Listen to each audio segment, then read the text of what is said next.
Bilang mahalagang pundasyon ng ating bansa, patuloy na pinagbubuti ng administrasyon ni Pangulong Ferdinand R. Marcos Jr. ang edukasyon ng mga kabataan. Ang hindi lang yan pagdating sa kanilang mga aralin, kundi maging sa kalusugan at kaligtasan ng mga Pilipinong mag-aaral. Ang mga yan mula kay Eugene Fernandez ng IBC. Sa ikatlong taon ng panunungkulan ni Pangulong Ferdinand R. Marcos Jr., isa sa patuloy na sinusubaybayan ay ang kalagayan ng sektor ng edukasyon. Kabilang sa pinagtuunan ng pansin ng administrasyon ay ang pagpasa ng mahalagang batas para sa edukasyon na itinuturing ring tagumpay ng DepEd sa pamumuno ni Secretary Juan Edgardo Angara.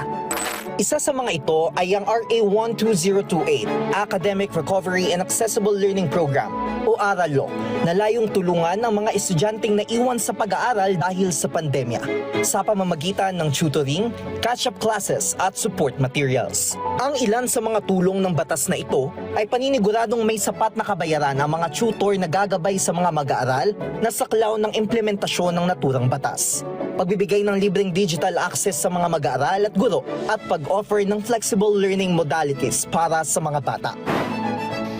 With the signing of the ARAL law, we embark on a definitive journey to champion the right of every Filipino child to quality education, ensuring as well that it is accessible to all. At the heart of this law lies a steadfast commitment to a free and effective learning intervention for our learners from kindergarten to grade 10 within our public education system.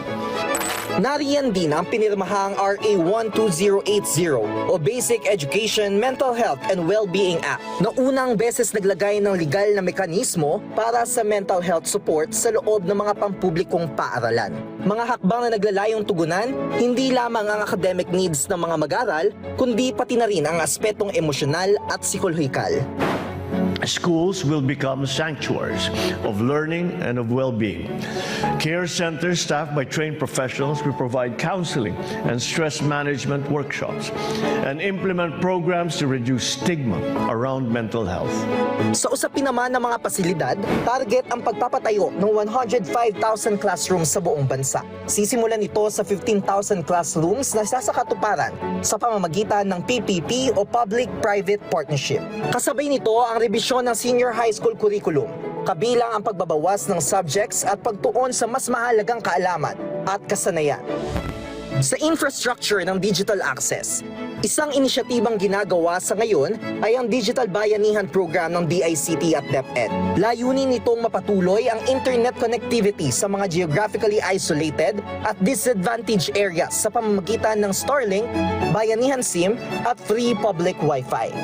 Personal na pumunta nga ang Pangulo sa Marawi upang mamigay ng Starlink sa ilang paaralan upang pasatotohanan ang mithiin ng gobyerno na mabigyan ng internet access ang bawat paaralan para sa mas ikagaganda ng kalidad ng edukasyon ng ating bansa. Habang patuloy naman ang DICT sa kanilang Bayanihan SIM project, kung saan bibigyan ng SIM card ang mga mag-aaral at guro ng mga eskwelahan na nasa liblib na lugar na may monthly subsidized internet para sa kanilang pag-aaral. Lahat ng eskwelahan ng DepEd dapat nakakonekta na sa internet. So papunta na po tayo doon. So si Seksani at saka kami, DepEd at saka DICT, nakikipagtulungan sa isa't isa para maabot yung gusto ni Presidente na bawat estudyante ba, maliban sa magandang classroom, dapat nakakakonect sa internet ng maayos. Sa panig naman ng mga guro, ipinangako rin ng DepEd ang pagpapatuloy ng upskilling at pag-aayos sa pulisiya ng procurement ng teaching materials, lalo na sa mga aklat at manual na matagal ng isyong binubuhay ng sektor. Direktiba rin ng Pangulo na bawasan ang administrative task ng mga guro upang mas mapaganda ang kalidad ng pagtuturo na ibinibigay ng mga ito sa mga mag-aaral. One of the things that we did, binawasan natin ang kanilang administrative duties. Then we hired many more teachers. And then we have put in place a program for the retraining, re-education of our teachers. Kasi maraming bagong nangyayari. Batay naman sa ulat ng CHED, napanatili rin ang libreng edukasyon sa mga state universities and colleges at mahigit sa kalahati ng 4.1 milyong enrolled na estudyante noong nakaraang taon ang nakinabang sa Universal Access to Quality Tertiary Education Program. Sa ika-4 na SONA ng Pangulo, inaabangan naman ng marami ang magiging pagsusulong pa ng Pangulo para sa pagsasakatuparan ng hangaring mas mataas na kalidad ng edukasyon para sa mga mag-aaral sa bansa. Eugene Fernandez para sa SONA 2025.